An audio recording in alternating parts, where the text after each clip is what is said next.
One Zambia, One Nation, I welcome you to ZANIS News. I'm Alice Banda to be with you. The headlines. APRM praises Zambia for promoting programs that empowers communities. Increased deforestation in Chipepo area, worry government. 1,500 households in Kalomo to benefit from food security pack. And government to formulate policy to protect local contractors and suppliers. And now the news in detail. The 18th session of the Malawi-Zambia Joint Permanent Commission, JPC, for Defense and Security aimed at enhancing bilateral relations between the two countries is scheduled to commence tomorrow in Mangochi, Malawi. The 18th JPC session will be chaired by Malawi and co-chaired by Zambia. More in the following report by Sifue Mwangala.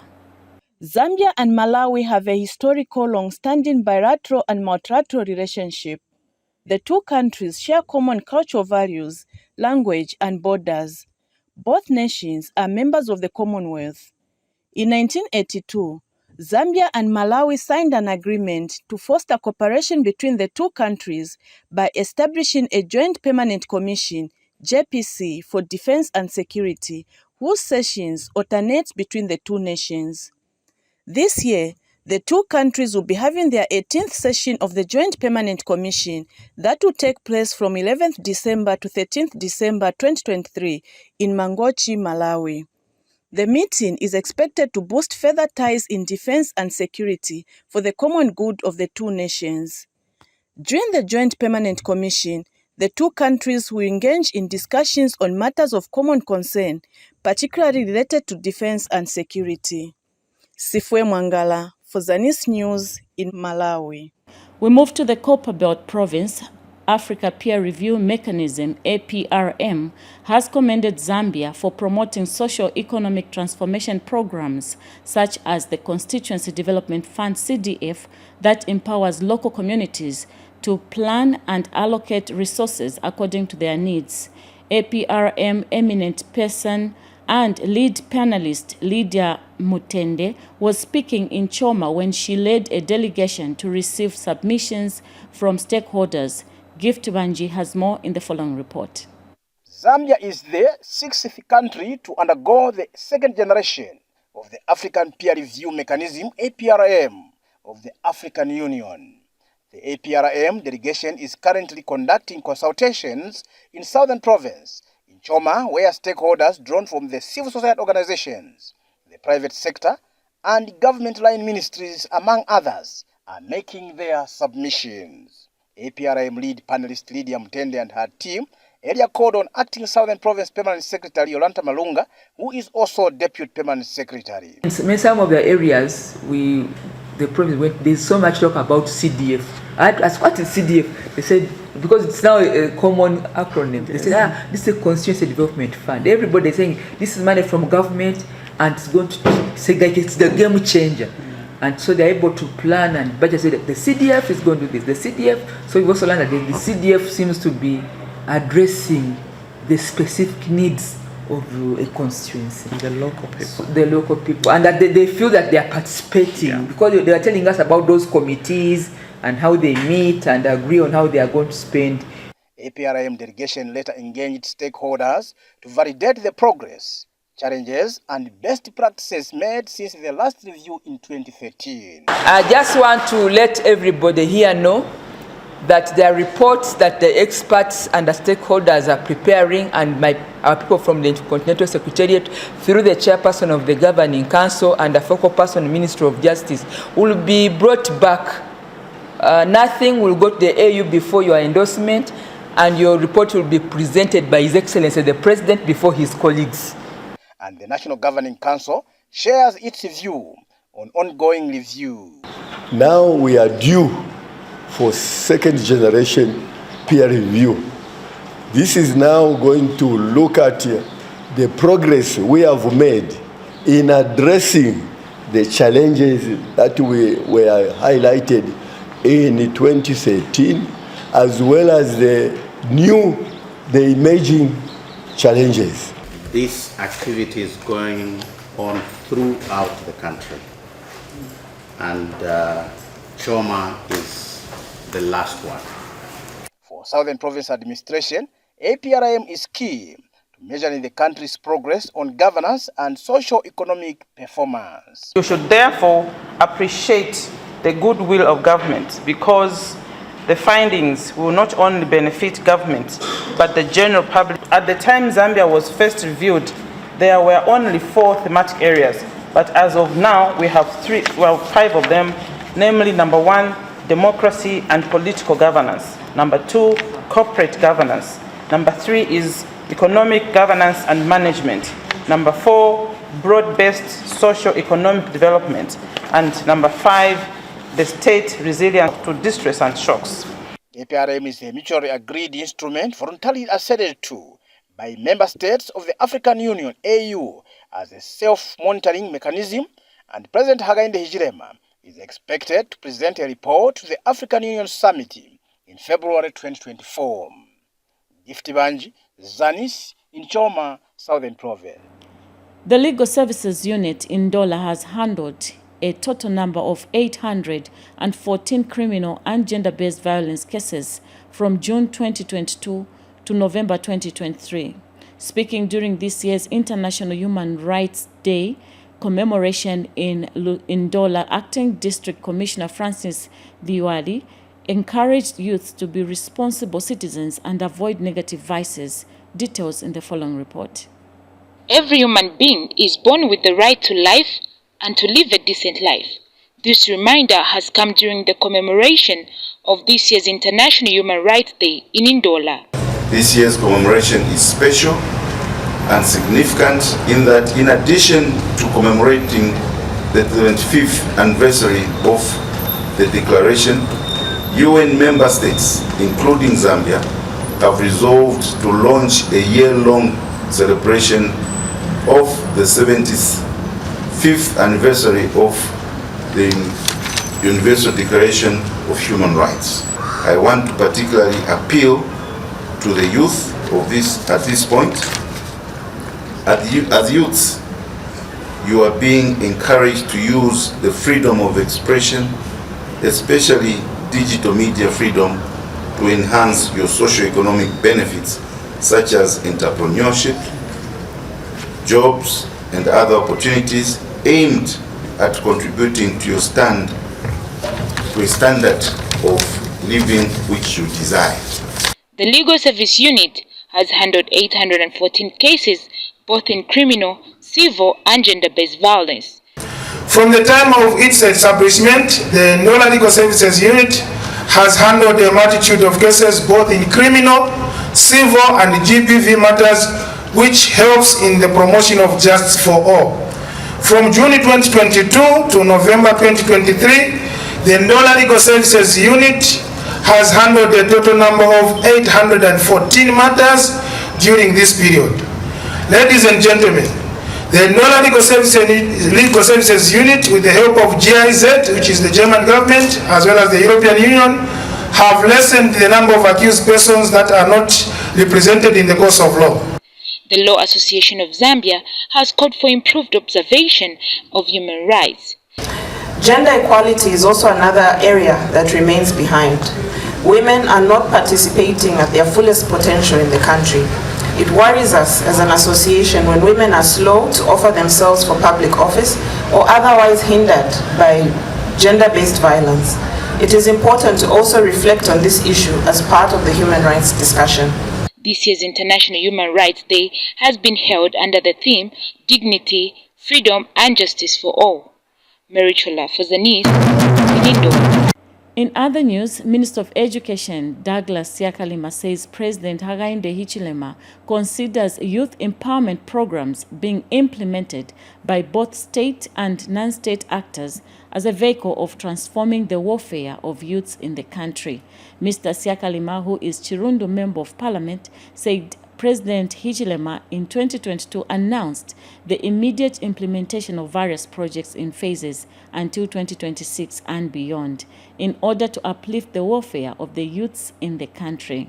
ZANIS reports that Mr. Siakalima said this when he officially launched the Youth Integrated Livelihoods and WASH by the Adventist Development and Relief Agency ADRA being implemented in Chirundu and Siavonga districts of Southern Province. Earlier, Chirundu District Commissioner Patrick Kasambila commended ADRA for heeding to President Hakainde Hichilema's call to embrace the public-private partnership PPPs model in creating jobs and wealth for Zambians. At the same function, Siavonga District Commissioner Geoffrey Jacopo said the project will energize the youths in the two districts and help in fostering unity, dialogue, and collaboration among the youths and their communities. We take a break and join us for more stories when we come back. For news and current affairs, entertainment, sports, children's programs, and a host of other events in and beyond our borders, ZANIS TV has you covered.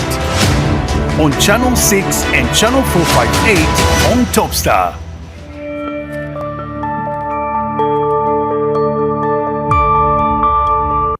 Welcome back. In Central Province, government has raised concern on the high levels of deforestation in Chipepo's area in Central Province, mainly being caused by illicit cutting down of trees for charcoal production. With 2 days to go before the end of the Conference of Parties COP28 deliberations on climate change currently taking place in the United Arab Emirates, Africa and Zambia in particular needs to find solutions to climate change and implement the interventions of preserving, restoring the environment. Mangala Kapandula is in Central Province and brings us this report. With 2 days to go before the close of the Conference of Parties COP28, currently discussing issues on climate change in the United Arab Emirates, UAE, the International Institute for Sustainable Development says ministers made statements outlining expectations and also outlined their domestic efforts, especially on renewable energy development and nature conservation. In Zambia, nature conservation is still a challenge as the illicit cutting down of trees is disturbing nature, as Kapirimposhi District Forestry Officer explains. We have noticed high levels of deforestation in Chipepo Chiefdom of late due to high demand for charcoal in Osaka and other areas, and heavy trucks are seen around passing, some with documents, production and conveyance licenses, while others are doing it legally. And as a department, we shall not let them pass charcoal without legal documents. We shall go further and apprehend all trucks and all those doing that, so that we control exploitation of forests illegally due to global warming or climate change, which is adversely affecting the agriculture sector. Again, trees are also playing important roles in agriculture. It's a livelihood for many people, for fruits, mushrooms and beekeeping, especially honey.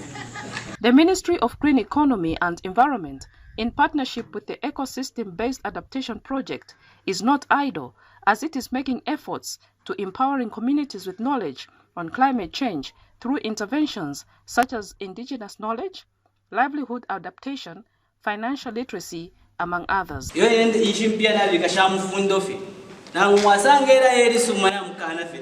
Being financially disciplined requires commitment, as many of us engage in impulse buying.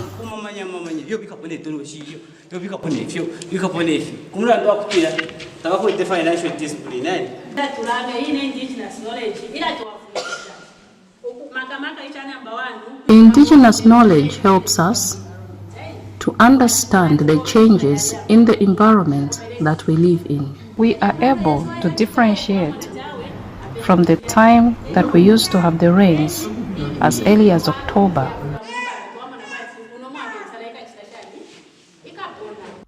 For ZANIS News, Mwangala Kapandula reporting in Central Province. The Anglican Church, through its outreach arm, the Zambia Anglican Council Outreach Program, ZACOP or ZACOP, has launched a climate change project dubbed West Smart We Care. The aim of the program, among other things, is to promote plastic waste management. Speaking during the launch of the West Smart We Care initiative, Bishop of the Anglican Diocese of Central Zambia, Derek Kamukwamba, said the church decided to join in amplifying the voices on climate change because of its adverse impact on the environment. More in the following report. Zambia, like many other African countries, has been grappling with poor waste management of plastics, resulting in the pollution of the environment. In the quest to address this challenge, the Anglican Church, through the Zambia Anglican Council Outreach Program, has launched a climate change advocacy campaign called West Smart We Care.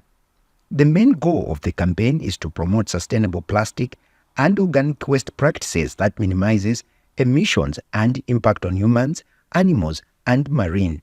This project particularly, it's a campaign, an advocacy campaign to raise awareness through training, through dialogues, through empowerment, by providing tools that are needed to enhance the response of the church to waste management. The desire of the church is for individual citizens to play an active role in keeping the environment clean. We seem not to care. We throw things around without caring. Government is elated with the stance taken by the church to raise its voice against the drivers of climate change. This is so important and gratifying that the church is making a difference in our district, as a nation as a whole, to rise and address the challenges of climate change, which His Excellency President Mr. Hakainde Hichilema is committed to. The local authority is excited with the West Smart initiative, as it will supplement its efforts of keeping the environment clean.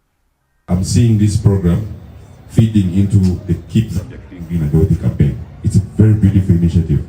And so we as local authority are very excited that we pledge to offer maximum support to this program. As part of the launch for the West Smart campaign, which is premised on OSEA Chapter 4, the 6 key stakeholders, who included market associations, the local authority, and government institutions, were given waste bins to place in strategic locations so as to avoid indiscriminate dumping of waste. For ZANIS, I'm Lakson Makodza. We move to Southern Province, where government, in partnership with the Rice Community Aid Program, RICAP, have launched the inclusive community-led forest management project to enhance forestry management practices in Simamba and Sinadambwe Chiefdom. Mukwengu Shepande filed in this report. A significant milestone towards an effective forestry management system, government, working with the United Nations Development Programme and other partners, have launched the Inclusive Community-Led Forestry Management Project in Siavonga District. The project is to be implemented in 2 chiefdoms of Simamba and Sinadambwe, which seeks to promote sustainable community forest management practices and enhance livelihood opportunities of the local communities. I am happy with the coming in of RICAP to partner with us in coming up with ways to mitigate climate change activities and livelihood options. This project is therefore timely, as it will augment government efforts in ensuring that the environment protection policy implementation is successful. Community members in target communities will be empowered through capacity building in sustainable forest management and alternative livelihood options in our 2 chiefdoms of Simamba and Sinadambwe. The stakeholders involved are committed to see the project successfully implemented. Funds are given to government, and UNDP is used as a conduit. So as government, we should provide leadership in the administration of these funds to ensure that the planned activities are implemented accordingly.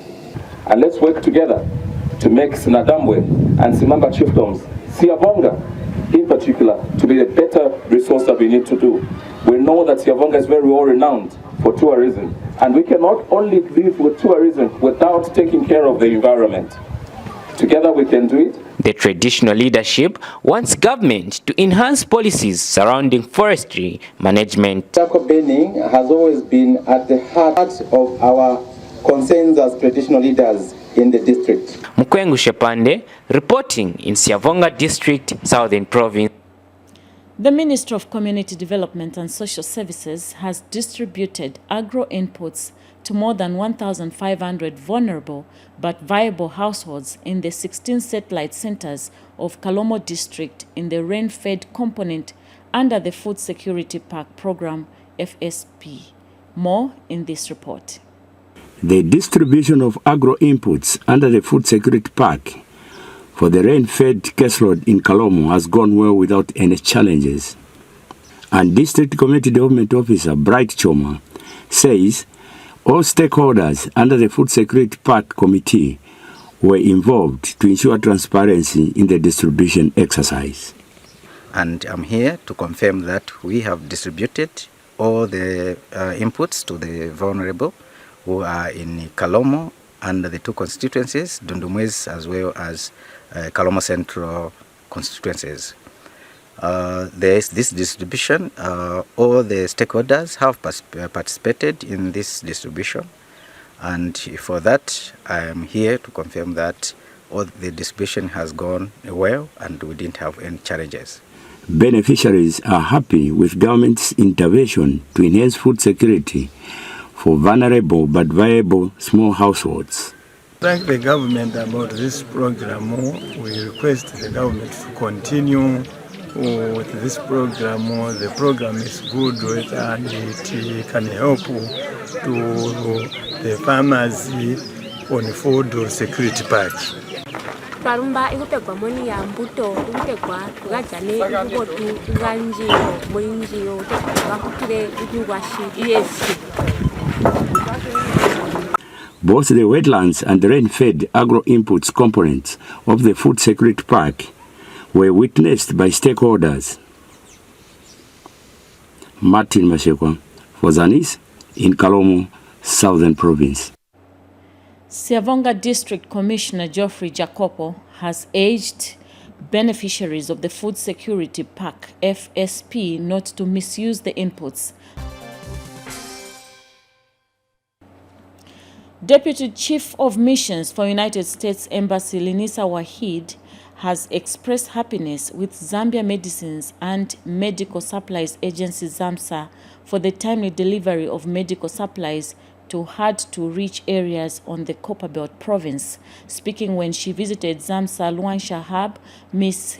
Wahid said working with third-party contractors in delivering supplies has so far proved effective in ensuring that patients have access to the right medicines on time. She added that when witnessing the transportation of medicines from the medical hub, where it is loaded into the vehicle up to the point of offloading and distributing it in health facilities is impressive.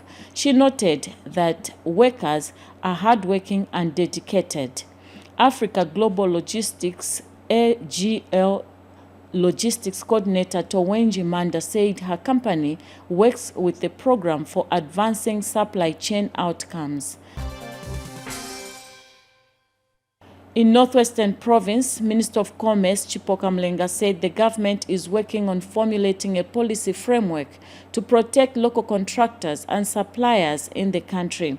Mr. Chipoka disclosed this when he graced the 2023 Northwestern Chamber of Commerce and Trade NWCCI Business Awards Giving Gala in Solwezi District. Details in this report by Mary Ndlovu.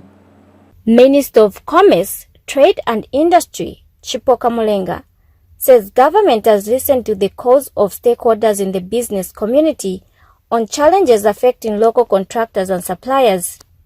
Mr. Mulenga said it is for this reason that government wants to come up with a local content policy to protect local contractors. Deliberately, your government will soon come up with a policy that will encourage local content to be given priority first. The minister has also called on private sector for continued partnership with government for the growth of the economy. A time of concerted efforts, partnerships and joint ventures has come.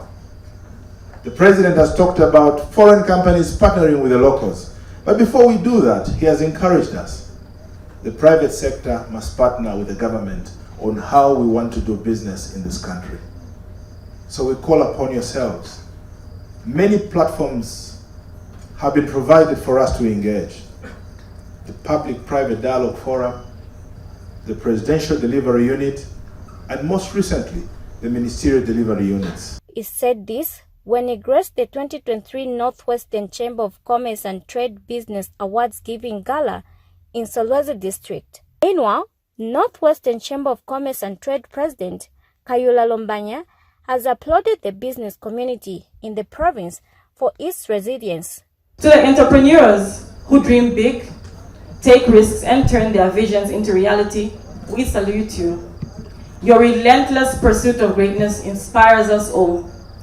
To the businesses that have demonstrated exceptional growth, innovation, and sustainability, we applaud you. Your dedication to excellence sets the standards for others to also follow. Over 40 companies and entrepreneurs were awarded for their resilience at this colorful event.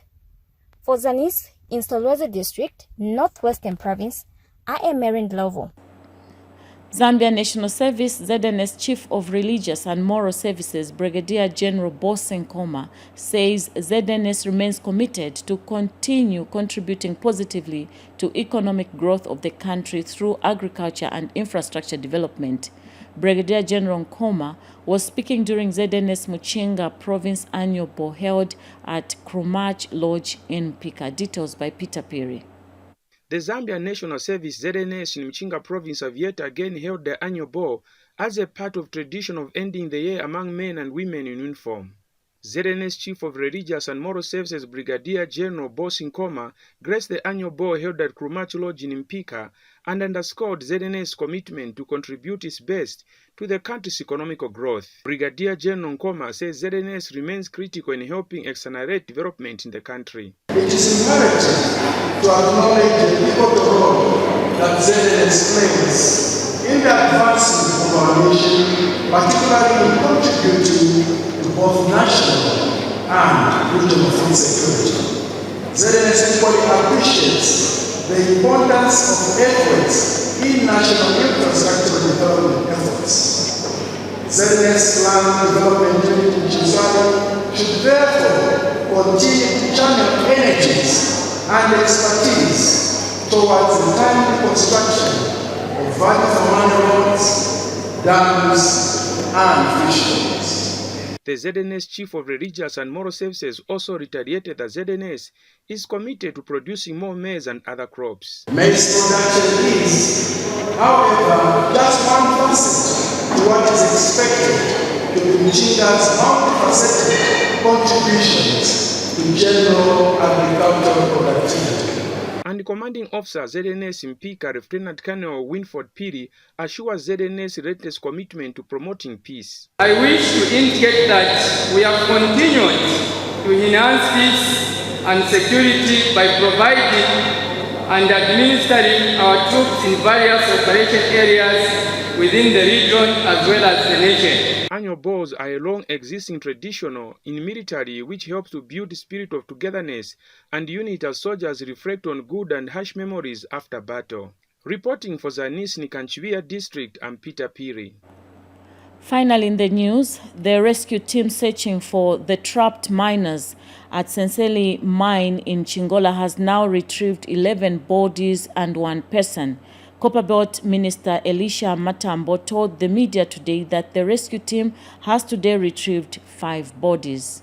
It's been 10 days since the small-scale miners were trapped in the tunnels at Senseli copper mine in Chingola on the Copper Belt. So far, the rescue team has retrieved 12 miners since the operation began. The miners were trapped when rainwater entered the mine and sealed off the tunnels. Copperbelt Minister Elisha Matambo briefed the media on the progress made. That the total of all our miners who have been retrieved as of today, the total is 12. From the 12, we have one who is still alive. And if you remove the one who is still alive, we are talking of 11 bodies. We have since buried 2 bodies. The one which we were burying yesterday for our young brother Sylvester Kajimanga, and the other one was for Charles Mongongi. So we have buried 2 out of 11 bodies. Among the 12 retrieved miners, 2 bodies have already been buried, and the minister announced the next step for the remaining 9 bodies. We have yet decided to bury all the 9 bodies which are there. If we are going to retrieve others tonight, we will still add them to those we are burying tomorrow. So tomorrow is like we will have a mass funeral for all the 9 bodies who are there. Mines and Minerals Development Minister Paul Kauswe highlighted the operation that the rescue team is doing. Retrieving the bodies and also rescuing those that could be rescued, like our brother who is alive. So all the rescues and the retrievals that have been done are coming from the first point, the point where the president visited. That area has had about 3 tunnels, and all the bodies that have been retrieved, including our colleague who is alive, were taken from that point. And right now what is remaining, our team is suspecting that this could be the total number at that particular point, except they are still combing the area to make sure that wherever these tunnels have branched to, maybe they can find some more people. But they are suspecting the 12 that have been taken out could be the total number that was trapped at that particular point. The ministers have thanked the family members for cooperating with government to ensure the operation is done in a peaceful manner as it is prevailing here in Chingola. Tovini Ngombe, ZANIS, Chingola. As we end the news, we take a look at the headlines again. APRM praises Zambia for promoting programs that empowers communities. Increased deforestation in Chipepo area worry government. 1,500 households in Kalomo to benefit from food security pack. And government to formulate policy to protect local contractors and suppliers. This is where we end ZANIS News. On behalf of the entire ZANIS production team, I'm Alice Banda saying goodbye and God bless you.